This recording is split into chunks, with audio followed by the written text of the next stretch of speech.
नमस्कार. नमस्कार सर. आपलं स्वागत आहे आयकॉन स्टील प्रस्तुत बिल्ड आयकॉन या उपक्रमामध्ये. आज आम्ही आलो आहोत हिंगोली जिल्ह्यामध्ये आणि आज माझ्यासोबत आहेत इंजिनियर नरेश भोसले सर. त्यांच्याबद्दल सांगायचं म्हणजे त्यांनी पुण्यातून इंजिनिअरिंग पूर्ण केलं. त्याच्यानंतर मात्र त्यांच्या मूळ गावी म्हणजे अर्थात हिंगोलीला पुन्हा त्यांना यावंसं वाटलं. याचं कारण असं होतं की शिकता शिकताच त्यांना खरं तर या प्रोजेक्ट्स म्हणजे काय म्हणू आपण कस्टमरची डिमांड अशी होती की त्यांच्याकडनंच त्यांना तो प्लॅन हवा होता आणि त्यांनी त्यामुळे लगेचच शिक्षणानंतर आपल्या गावी येऊन पुन्हा कन्सल्टन्सीला सुरुवात केली. आणखीन एक महत्वाचं म्हणजे बघा असं की डॉक्टर एपीजे अब्दुल कलामांनी असं म्हणलेलं आहे की कायम स्वप्न बघा, त्या स्वप्न पूर्ण करण्यासाठी प्रयत्न करा, ती स्वप्न नक्की पूर्ण होतील. तसंच यांनी काहीसं एक स्वप्न होतं की माझ्या हातून अशी काहीतरी चांगल्या घरांची निर्मिती व्हावी. चांगल्या घरांची पेक्षा 200 घरांची असे एक त्यांनी टार्गेट ठेवलेलं स्वतःच्या मनात की 200 घरांची निर्मिती व्हावी असं त्यांनी एक मनात टार्गेट ठेवलेलं आणि आज मितीला 800 पेक्षा जास्त घरांची निर्मिती त्यांच्या हातून घडलेली आहे. याचा आनंद अभिमान आम्हाला सुद्धा आहे. या सगळ्या प्रवासाबद्दल आपण त्यांच्याशी बोलणार आहोत. तर बिल्ड आयकॉन हा उपक्रमच असा आहे ज्यामध्ये आपल्यासारख्या इंजिनियर सोबत तुमच्या अनुभवांचा हा प्रवास, तुमच्या जीवनाचा प्रवास आम्ही सगळा उलगडणार आहोत बिल्ड आयकॉनच्या माध्यमातून. आणि त्या निमित्तानं या क्षेत्रात जे नवीन तरुण येणार आहेत त्यांना काही मार्गदर्शक मूल्य याच्यात मिळावीत, एवढाच या व्यासपीठाचा उपक्रम आहे.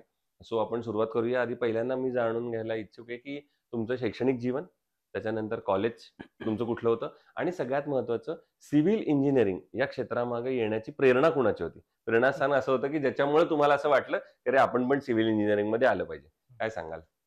प्रेरणास्थान असं की मला एका वेळेस असा प्रश्न विचारला होता. हं.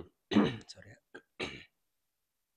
की तुझं टार्गेट काय आहे? मी म्हणलं मला जगातलं 7वं 8वं आश्चर्य निर्माण करायचंय. क्या मान कशासाठी? तर ते ते म्हणले की कोणी मला हसले लोकं. हो.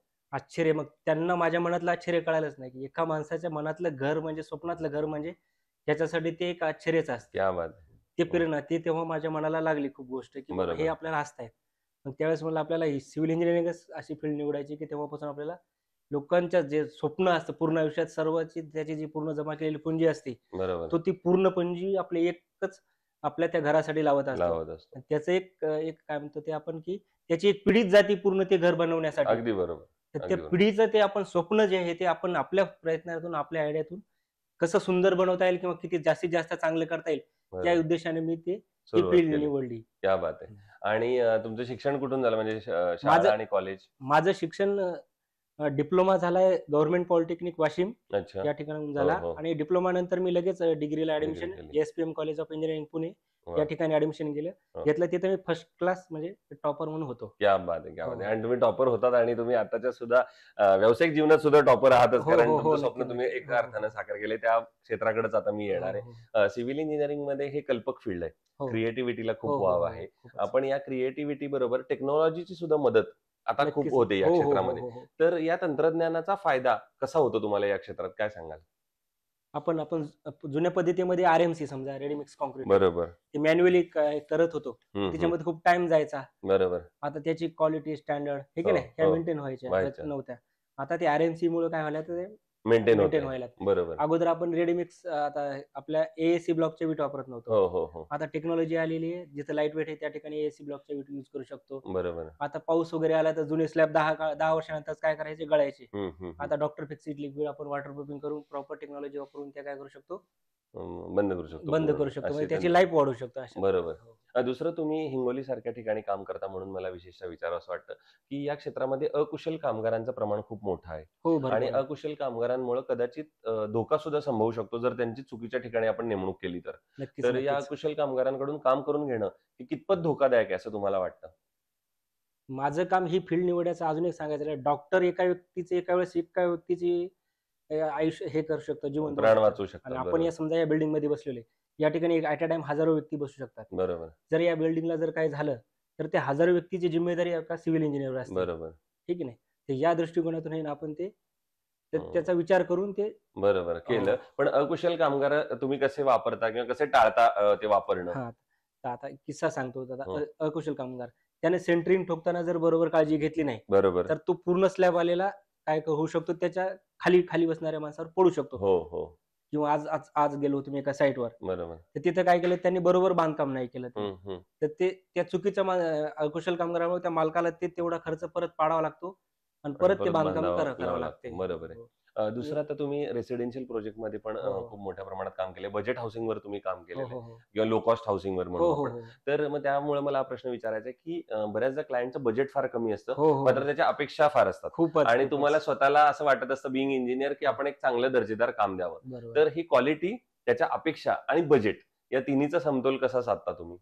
सुरुवातीला क्वालिटी म्हणजे आपल्या सुरुवातीलाच तर त्याचं प्लॅनिंग करावं लागेल, की हं, त्याच्या रिक्वायरमेंट जाणून घ्याव्या लागतील, बरोबर. की त्याला काय-काय पाहिजे. समजा 500 स्क्वेअर फूट असेल, 600 स्क्वेअर फूट असेल, हं, तर तो काय बोलतो, "साहेब आम्हाला 2 बीएचके द्या." बरोबर. पण त्याला प्रॉपरली समजावून सांगायला की लागेल, की आपल्याला 1 बीएचकेच बसतो. तो चांगला होईल. हं, नाहीतर 2 बीएचकेमध्ये तुझ्या छोट्या-छोट्या रूम होऊन जातील. बरोबर. तर 1 बीएचके मग 1 बीएचकेमध्ये त्याला खर्च सांगावा लागेल, की बाबा अंदाजे तुझा 5,00,000 ते 6,00,000 रुपये असं या हिशोबात तुमचा खर्च होईल. बरोबर, बरोबर. आणि मग ते सर्व कन्व्हर्ट करून तो प्रॉपर प्लॅन बसवून आपल्याला तो काय होईल त्याला प्रॉडक्ट द्यावा लागेल. द्यावा लागेल. हो. बरोबर. तुम्ही अनेक शासकीय संस्था किंवा स्थानिक स्वराज्य संस्थांवर साठी सुद्धा कामं केलेली आहेत. हो, हो, हो. किंवा आता तुम्ही सांगितलं आपण ज्या मी स्वप्नाबद्दल बोललो. हो, हो. तर त्या कशा प्रकारचे प्रकल्प तुम्ही कंप्लीट केलेले आहेत शासकीय संस्थांसाठी? तर त्याबद्दल काय सांगाल? मी प्रधानमंत्री आवास योजनेचे प्रोजेक्ट कंप्लीट केलेले बरं. शासकीय. ओके. त्याच्यामध्ये लाभार्थ्यांना घरकुल देणे ही हो. माझी एक इच्छा होती, की म्हणजे एक भावनिक समजा, बरोबर, की गरिबाला पण घर भेटलेलं पाहिजे. बरोबर, एक एक माझ्या मनातून होतं, की कारण मी सुरुवातीला ज्यामध्ये आलो, त्यावेळेस मला एक घरकुलाचा लाभ भेटला होता. बरोबर. आमची परिस्थिती हं, त्यावेळेस हं, तशी हं. होती. मग तेव्हापासून माझ्या याच्यामध्ये एक जाणीव झाली, की आपल्याला किती एका त्या गरिबाच्या व्यक्तीच्या घरामध्ये जर घरकुल आलं, हो. तर त्याच्यामुळे किती फायदा होऊ शकतो त्या व्यक्तीला. बरोबर. त्याची जाणीव म्हणून माझा एक पार्ट म्हणून मी ते काम करतो काम बस. करतो. असं. क्या बात है! क्या बात है! हं. दुसरं असं आहे की आपण काय म्हणतो की एका शहराच्या उभारणीमध्ये किंवा देशाच्या उभारणीमध्ये सगळ्यात महत्त्वाचा अभियंत्याचा खूप मोठा हो, वाटा हो, असतो. हो. त्याचप्रमाणे शहराच्या पायाभूत विकासामध्ये एक अभियंता म्हणून कशा प्रकारची भूमिका तुम्ही बजावू शकता असं तुम्हाला वाटतं शहराच्या पायाभूत सुविधा विकसित करण्यामध्ये? बरं.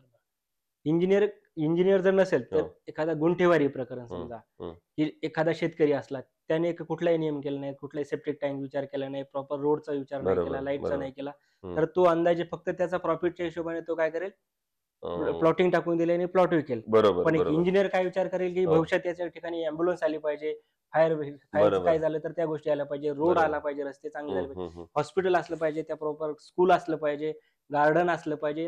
ह्या सगळ्या ज्या बेसिक गरजा आहेत, एक माणसाला माणसाला राहण्यासाठी त्या राहण्यासाठी. इझिली अवेलेबल असल्या पाहिजे. बरोबर.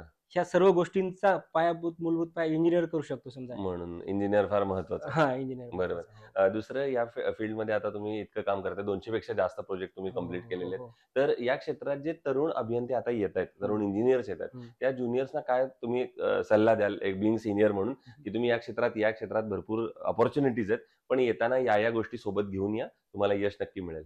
येताना एवढंच मी सांगू इच्छितो, की एवढा स्कोप भरपूर जास्त आहे. फक्त त्याला बरोबर, क्वालिटी वर्क देता आलं पाहिजे. बरोबर. सगळ्यात महत्त्वाचं आहे, की त्यानं लोकांना आपण काय देऊ शकतो? हो, बेस्ट तर बेस्ट कशाला काय देऊ शकतो? बरोबर. क्लायंटला कशाप्रकारे जास्तीत जास्त आपल्या याच्यामधून देऊ शकतो? हं, हं. की कसं चांगलीत चांगलं बनवता येईल, हे की नाही? बरोबर, खोटं न बोलता, हे न करता त्यांना चांगलं देता येईल. बरोबर. तर त्यासाठी त्याला सर्वात अगोदर ती प्रॅक्टिस व्यवस्थित करून घेणं आवश्यक आहे. आवश्यक आहे. नाहीतर डायरेक्ट आपला प्रोजेक्ट सुरू करू नये. समजा एक्सपिरियन्स बरोबर. अगोदर कोणाकडे तरी एक्सपिरियन्स घ्या घ्यावा. आणि मग या हां. फील्डमध्ये यावं. मग बरोबर. हं. दुसरं तुम्ही आजवर रेसिडेन्शियल, कमर्शियल प्रोजेक्टची निर्मिती केली आहे. तर एखादा आयकॉनिक प्रोजेक्ट तुमचा स्वतःचा सांगू शकाल का? की ज्यामध्ये तुम्हाला स्वतःला काम करताना समाधान मिळालं हं. किंवा खूप अभिमान वाटला, आनंद वाटला, की अरे हं. हा प्रोजेक्ट माझ्या हातून होतोय, हे हं. माझ्यासाठी आनंदाची गोष्ट आहे. माझा फर्स्ट प्रोजेक्ट होता इथं श्रीनगरलाच एक घर आहे. माऊली वानखडे म्हणून त्यांचं नाव आहे. बरं. तर सुरुवातीलाच मी एकदम हे होतो. ते 2 कोटीचा प्रोजेक्ट होता जवळपास. बापरे! ते मला तेव्हा माझी एवढं हे झालं होतं, की त्याची रिस्क कशी घ्यावी, कशी नाही, आपल्याकडून होईल का नाही, हे की नाही. बरोबर, पण बरोबर. मी त्याच्या अगोदर भरपूर प्रोजेक्ट केलेले होते. अच्छा. आणि मला एक गाईडन्स म्हणून आमचे आंबोरे सर होते वाशिमचे. त्यांनी मार्गदर्शन केलं, बरं. की एक कोणी नाही कोणीतरी गुरु असावा आपल्यासोबत. हो, हो. ठीक आहे. त्या कायमच. गुरुसोबत शिवाय आपण जाऊ शकत नाही समोर. बरोबर. तर त्यांनी ते प्रोजेक्ट दिला आणि ते मालक पण एवढे चांगले होते. हं, हं. मी जसं-जसं सांगेल, आमचा एक्सपिरियन्स असेल त्यानुसार त्यांनी केलं आणि ते एकदम प्रोजेक्ट बेस्ट झाला. क्या बात है! हं. सो हा होता आयकॉनिक प्रोजेक्ट. पण दुसरा असं होतं, की सुरुवातीच्या टप्प्यात किंवा आता सुद्धा काम करताना अनेकदा अडचणी निर्माण होतात हं, आणि एखाद्या क्षणी आपण थांबतो आणि लवकर सुचत नाही, की आता या अडचणीवर मात कशी करावी. हं, तर असा एखादा किंवा आव्हान येतं. हं. तर त्या आव्हानावर तुम्ही कशी मात केलीत? असा एखादा प्रसंग किंवा साइट किंवा हो, असा हो, हो. प्रोजेक्ट सांगू शकाल का? सहजासहजी एक मी सांगेल, की आम्ही ज्या ठिकाणी पण कोणत्याही साइटवर जातो, तर हं. सगळ्यात महत्त्वाचा असतो जागेचा किंवा प्लॉटिंगचा प्रॉपर मेजरमेंट नसतात बऱ्याच ठिकाणी. बरोबर. तर सुरुवातीला मी टेप जर काढला की भांडणच सुरू होतात, हो, की माझी जागा इकडे, तुझी जागा इकडे, हे की नाही? हो, अशा हो, प्रकारे. तर त्यासाठी प्रॉपर पूर्ण प्लॉट मोजून आणणे हो.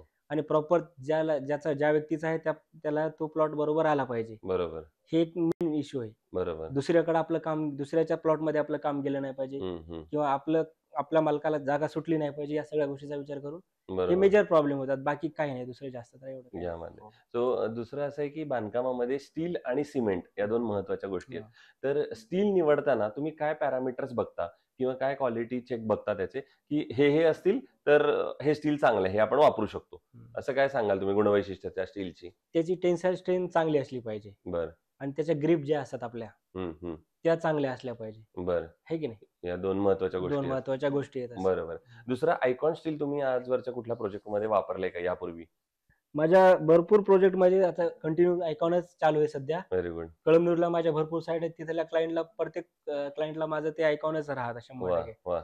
चला घेऊन टाका, आता स्वस्त झालेलं आहे. बरोबर. आपले रेट्स हे सोनं हे आपलं बिल्डिंग मटेरियल म्हणजे आपलं सोनंच आहे. हो, हो. ते दररोज खाली वर समजा होत होत राहतं. राहतं. चढ-उतार, चढ-उतार होतं. बरोबर, की जसं का कमी जास्त रेट झाले, की म्हणजे त्याचे पैसे वाचले पाहिजे इकडे मालकाचे, बरोबर. की भविष्यात हे रेट वाढू शकतात. आता सध्या मागील वर्षाचा एक्सपिरियन्सनुसार या काळामध्ये डाऊन राहू शकतं.